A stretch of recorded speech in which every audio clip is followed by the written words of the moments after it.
The Galactic Pedagogical Institute prided itself on being the most prestigious educational facility in the known systems. Its corridors gleamed with the polish of 1,000 civilizations, and its classrooms hosted the offspring of diplomats, warriors, and scholars from across the stars. Yet in all its 300-year history, it had never seen anything quite like Nira. She was human, a species so new to the galactic stage that most textbooks still listed their homeworld as under observation. When the Institute's board had voted to accept her application, it had been more political gesture than genuine enthusiasm. Deathworlders who had clawed their way to space travel through sheer stubbornness, from a planet that seemed designed to kill them at every turn. Nira stood before Class 7 Beta on her first day, her soft features arranged in what her species called a smile. To the assembled younglings, it looked unsettlingly like a predator baring its teeth.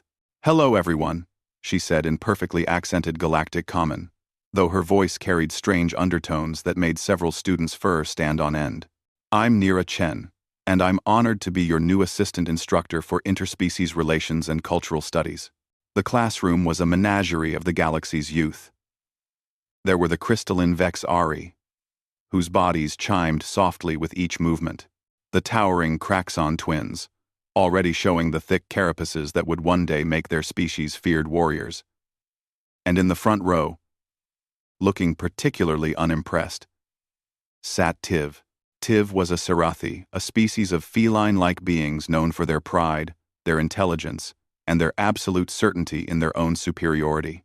At only 12 cycles old, Tiv already carried himself with the arrogance of minor nobility, which, in fairness, he was. His golden fur was immaculately groomed, his uniform pressed to perfection, and his amber eyes regarded Nira with open disdain. "A human," he muttered to his neighbor, loud enough for Nira to hear. "What could a species barely out of their own solar system possibly teach us?" Nira's smile didn't falter. She'd been warned about Sarathi attitude. "That's an excellent question, Tiv. Perhaps we'll discover the answer together." The first week passed in relative peace. Nira proved to be an engaging teacher, filling their lessons with stories of human history that seemed simultaneously absurd and terrifying. She spoke of humans who had sailed wooden boats across poisonous salt water, of those who had climbed mountains that could kill them with thin air alone, of her own grandmother who had survived something called the Siberian winter, with nothing but spite and vodka. The students didn't understand half of it, but they were fascinated nonetheless. All except Tiv, who made a point of sighing loudly during her lectures and correcting her pronunciation of Sarathi honorifics. The incident happened during the third week, on a day that would later be referenced in multiple incident reports and at least one diplomatic inquiry.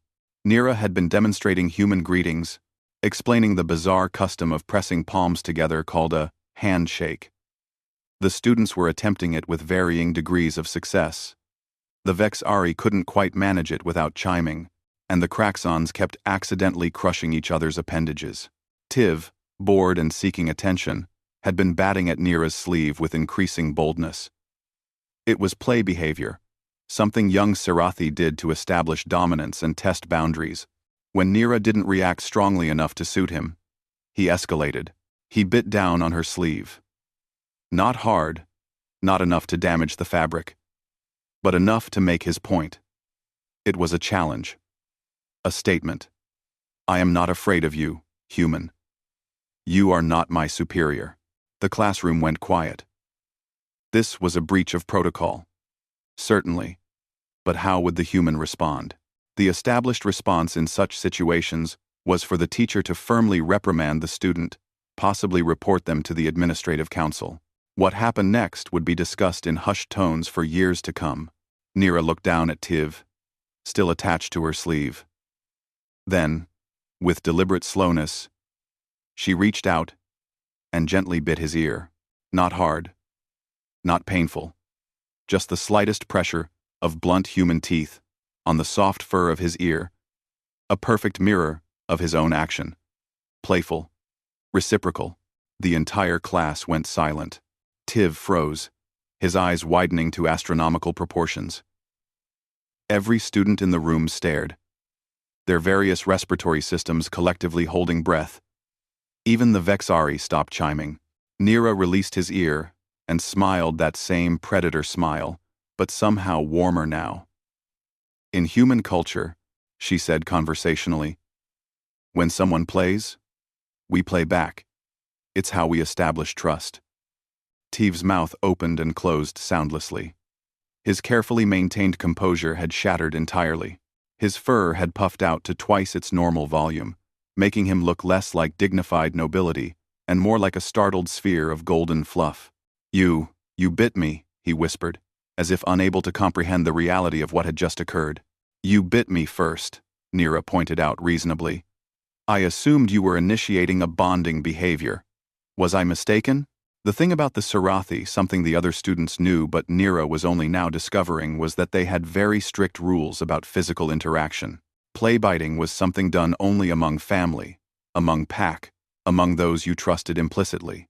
By responding in kind, by treating his challenge as genuine play, Nira had essentially declared Teve part of her pack.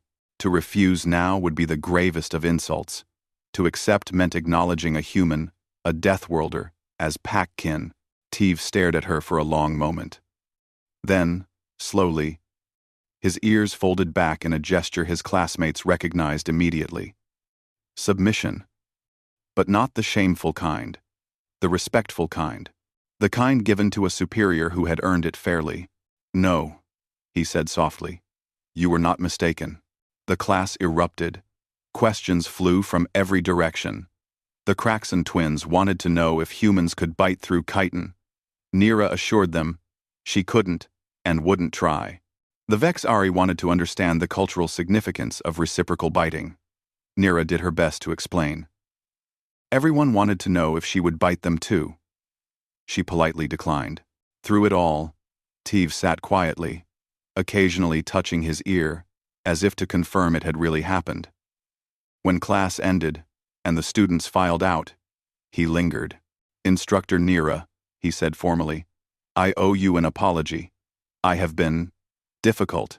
"You've been a 12-year-old testing boundaries," Nira replied gently. "That's literally your job at this age.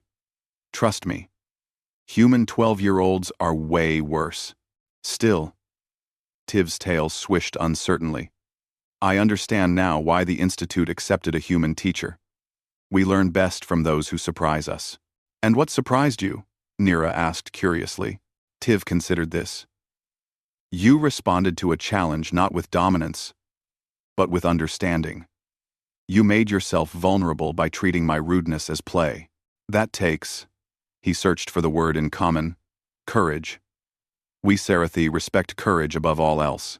After he left, Nira sat at her desk, gently touching her own sleeve where small fang marks still showed. She pulled out her personal communicator and typed a message to her sister back on Earth. "You were right. Teaching is the hardest thing I've ever done. Also, I bit a student today. It went better than expected. Tomorrow, she knew, would bring new challenges. But as she looked around the empty classroom, she couldn't help but smile. The galaxy was vast and strange, full of species she was only beginning to understand. But kindness, she was learning, was universal, even when it came with teeth.